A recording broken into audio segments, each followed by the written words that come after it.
Some of these people have lived in their houses for a very long time. People that have been there, families for generations. Now they're selling, and they want someone that they know is going to take care of the place. It's based on emotion.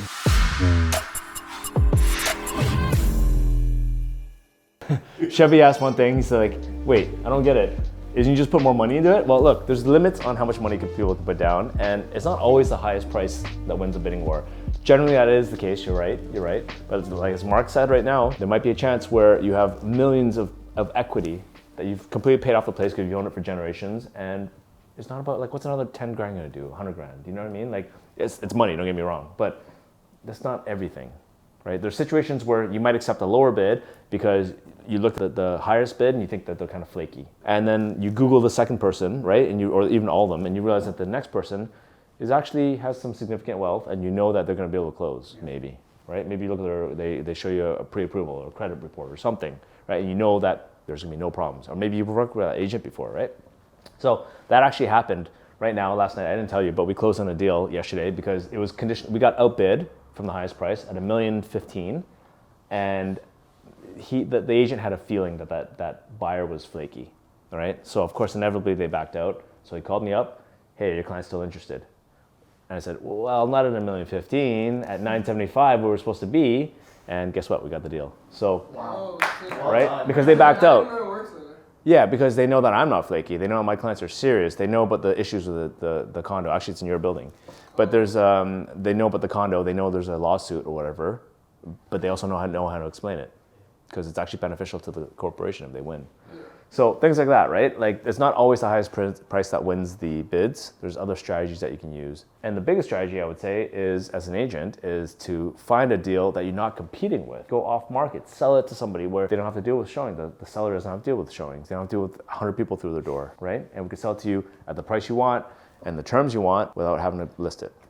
That's the best way. Off-market deals, that could be great. Yeah. And before all you guys start asking for us off-market deals, like 95% of the sales actually happen on the MLS, so don't try to look for those unicorns. But it could happen. It could happen, yeah. Right? Yeah, depending on what you're looking for and what's available, what hasn't sold yet. Mm-hmm. There's always an opportunity somewhere. You just have to really, really dig through it and see if it matches up. I mean, let's say like hypothetically, we're talking about now where everything is just kind of blowing through the roof, and a lot of offers are coming in with no conditions. Yeah. How do you win those? You're just how do you compete against them, or how do you compete against those? Another thing that you should also consider as a seller, if you're one of the sellers, if you blow way past the appraisal price, the appraised value of what the banks will lend you the money at, if you need a mortgage, if the buyer needs a mortgage, then that's risky picking that buyer, right? If they need a mortgage, the banks aren't going to lend that much, and they got to come up with the difference, and they can't come up with the difference.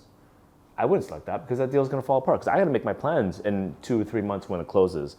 I got to buy something else with that money, right? And if it doesn't close, I'm going to be in trouble too. I'm depending on this to close. So I'm going to sell it to somebody with a little bit less money, but I know for a fact they got the bank draft ahead of time, so they're not going to back out. They're not going to have cold feet overnight. They know that they can make up the difference if it doesn't appraise.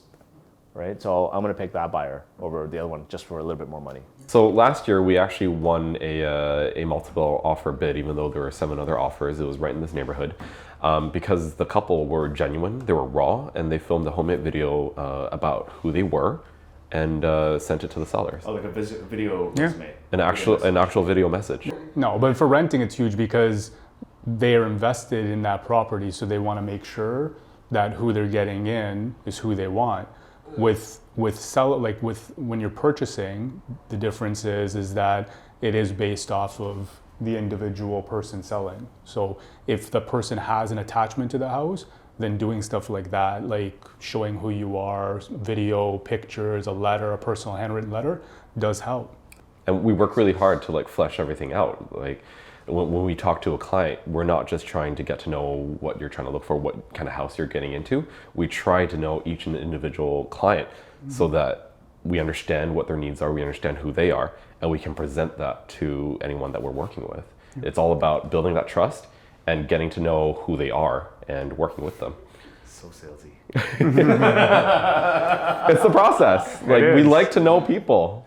Yeah, it goes back to your point where you look at the person and everything that they bring to the table, the different offers, and one person may be offering more, but like you said, if they don't close, it's going to be a whole nother headache. You have to relist, you have to do all that stuff all over again.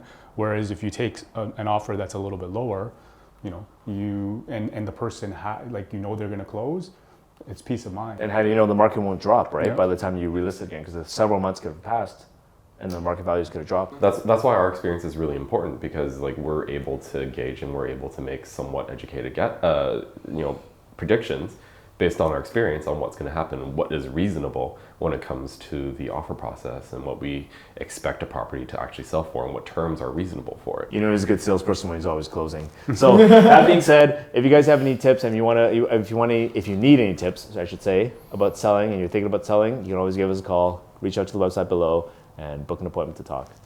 That's it. A bird in the hand is better than two in the bush. What's that saying? Two in the bush, yeah. That means you're giving up the bird that you have right now and try to chase two more out there. Doesn't make sense. Keep the one you have. That's it. Thanks for watching. Add it up.